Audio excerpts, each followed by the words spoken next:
Do you think you can tell the difference between fake and real guitar playing? There's been a lot of conversation online lately about, fake guitar playing, mimed videos, and, what constitutes real and fake guitar playing, as well as the ethics around those things. And I thought it would be cool to actually put it to the test to you guys to see if you can actually tell the difference. I've recorded the intro riff from the song Prayer Position by Periphery on my Jackson Houshmand Sewer guitar. One example is just, the raw one take, no edits, no comps. And then the next example is how I would typically record guitar. Really trying my hardest to keep every little thing in both my fretting hand and my picking hand consistent, whether that's, fretting pressure or velocity and stuff like that. Trying my absolute hardest to play it as clean as possible and to break it up into little passages that can sound cleaner. This riff in particular has a lot of, string skipping, has a lot of sliding, and it's very prone to hand noise, which is why I thought it would be a great example to show between, like an edited take and then just the raw one take. With backing track and without, this is what they sound like. Can you tell the difference?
After listening to those, I think it's pretty obvious, but in case you weren't sure, A is the edited one and B is the one take real one.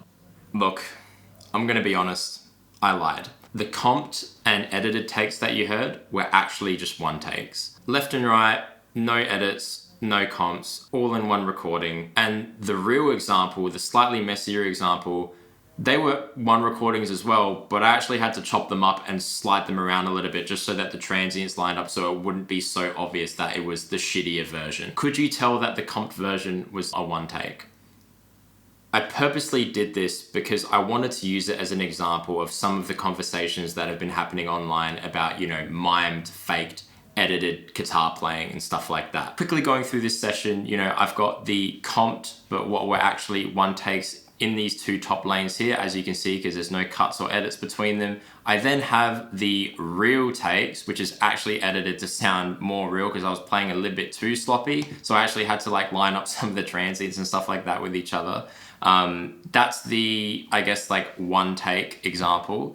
And then I have the backing track, which is just something I ripped from YouTube. It's just a preposition, no vocals, instrumental, guitarless backing track. All of the tones are exactly the same. I'm just using Fort and Nameless. I've just slightly tweaked one of my presets that are included in the artist presets. And I've done a little bit of EQ processing just to fit them within that backing track a little bit more, just how I would typically EQ most high gain guitars anyway. Something that looks like this, a little bit of low mid cleanup, whistly cleanup, high cut, high shelf, I guess, to kind of make it seem as if it was, as polished as the original backing track, just so it fits in there a little bit more. And then just the tiniest little bit of soothe just to get rid of the whistly stuff dynamically. And that's literally it. The backing track sounds like this.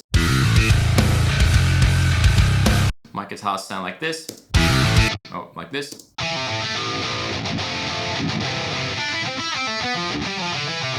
And then you put them in the track.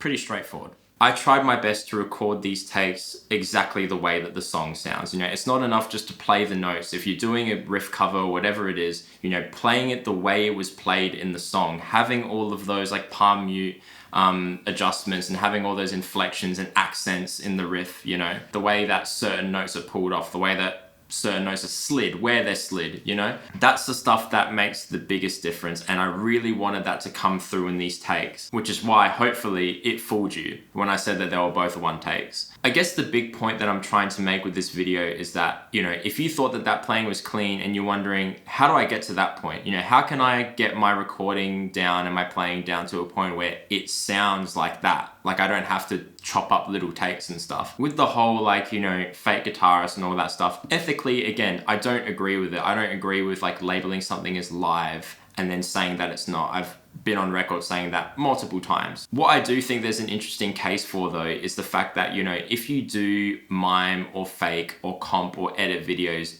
regardless of whether you claim them as live performance or not, there will be people out there that take that as gospel and then revolve their whole playing style around that perfectly edited take. We're just now in this digital age where everything's on YouTube, everything is on Instagram. You see it a lot more. But the reality is that, you know, all the bands that even I'm inspired by, you know, bands like Periphery, bands like Northlane, Error, Invent Animate, they were inspired by perfectly comped takes from bands of the previous generation, so that when it passes on to players of my generation, you know, I wasn't really aware that, you know, Preposition by Periphery was comped 50,000 times for that beginning riff, maybe, who knows, right?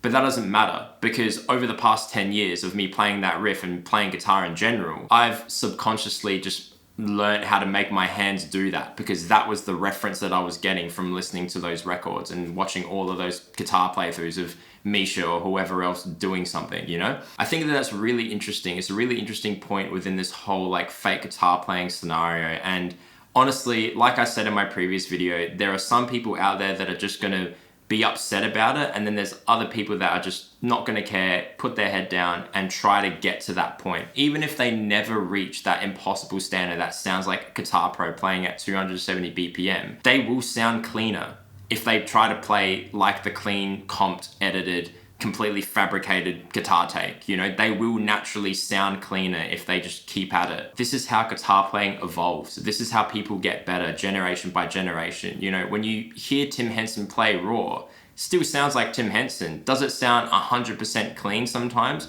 Maybe not, but can he play it? Yeah, he can. And you know what? The kids that are learning off of that are playing it like him, and they're not editing it. They don't know how to do it good enough yet in some cases. They have to force themselves to be able to play like that. And this is a point that I'm trying to make. I would not be playing like that if I wasn't listening to Periphery 3 when I was 15, 16 years old religiously and just taking it as gospel and thinking, oh, okay, like they play like that all the time. I guess I need to play like that. And then naturally, again, you start to move around the guitar, you start to subconsciously mute things, you know, the way that your hands move on the fretboard along the strings, they are then projecting like your reference point of what you've been listening to and what you're learning from. And you know, all that right hand technique, all the left hand muting and stuff like that, no one ever really teaches you that stuff. It's very under the hood stuff that you only really get by, I guess, doing it yourself, I find. I want to actually go through how I recorded the riff, you know, in that, you know, comped example as a one take to show you guys what I'm thinking about, you know, how you can get your playing to sound a little bit cleaner so that, you know, hopefully in a full mix context, you wouldn't even know the difference. The most important things for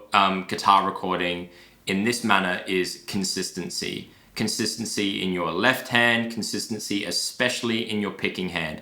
How you're picking, are you down picking, are you up picking certain notes, how hard you're doing it, where you're doing it. Those are the things that are gonna have the biggest difference. And of course, timing. If you're not lining up against both of your takes, you're not gonna sound in time, it's gonna smudge, and it's not gonna sound that clean. So throughout the whole recording process, I really tried my absolute hardest to make that left and right take as identical as possible. And again, with all of those things in mind, you know,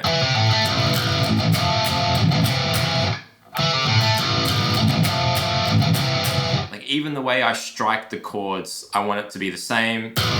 Every time I do that, I want it to be the same.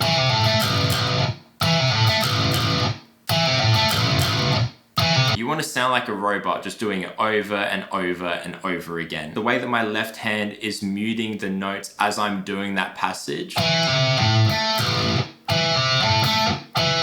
Like when I fret that one, the underside of my index finger, I'm just looking at the screen, the underside of my index finger is muting that note that I just played.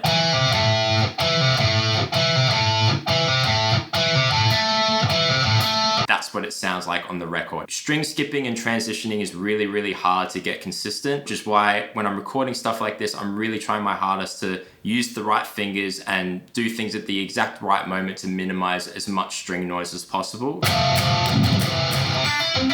Like when I go here, the top part of my palm here is muting the top strings, which more or less stops what I was doing before.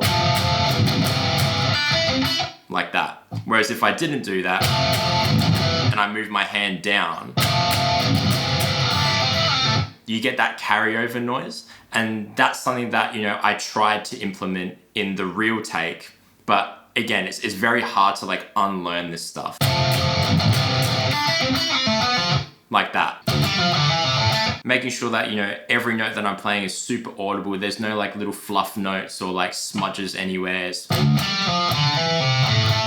This is difficult. This one was very difficult to get to sound clean, and it's probably out of the whole recording, it's the bit where you can notice that it's not edited. Going from there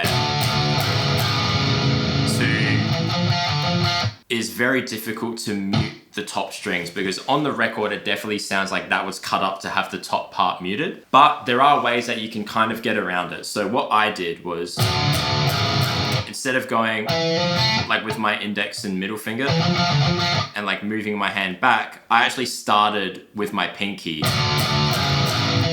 because I noticed that when I did that, naturally my hand kind of lands here and these three fingers mute the top strings, so I can go, and then I've just muted that part. So in practice, it should sound like, yeah, even that, like that, playing that in the same way, like breaking that into little groups of 3 notes, like, and then like keeping those 2 groups of 3 as consistent as possible to each other makes it seem more edited. It's just really hard to do that when you come out of that other section. There's still like a tiny bit of carryover, which is why, again, I think that that's like the one moment that if you did notice, that's where you would notice that it's actually not edited. But it's not impossible to get it to sound clean, especially, under a backing track, double track. Like really trying to, again, make those notes pop.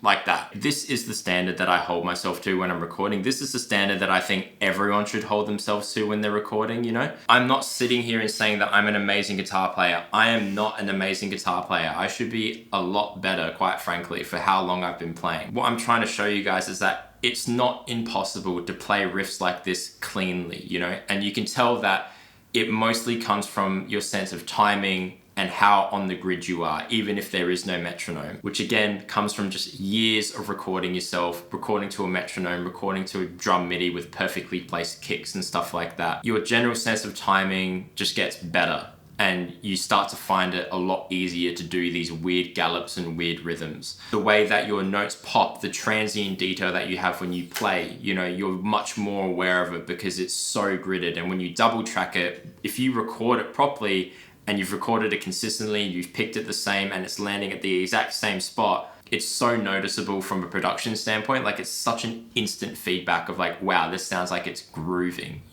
And again, that just spills over into your hands over time, because that's the reference point that you're building for yourself. All things considered, I purposely did it on this guitar. The Evertune takes a lot of the guesswork out. It makes things sound more consistent because obviously it's forever in tune, but especially for a song like this where, the low is an A and the rest of it being in drop C, or I guess like standard D, that low string is really susceptible to like bowing out of tune, which is why I purposely did it on this Evertune guitar to even, remove that variable. But again, between those 2 examples that I presented, like you can have the same guitar, same pickup, same string, same pick, same player, literally one after the other in a 5-minute stretch, and yet the playing is the most important part.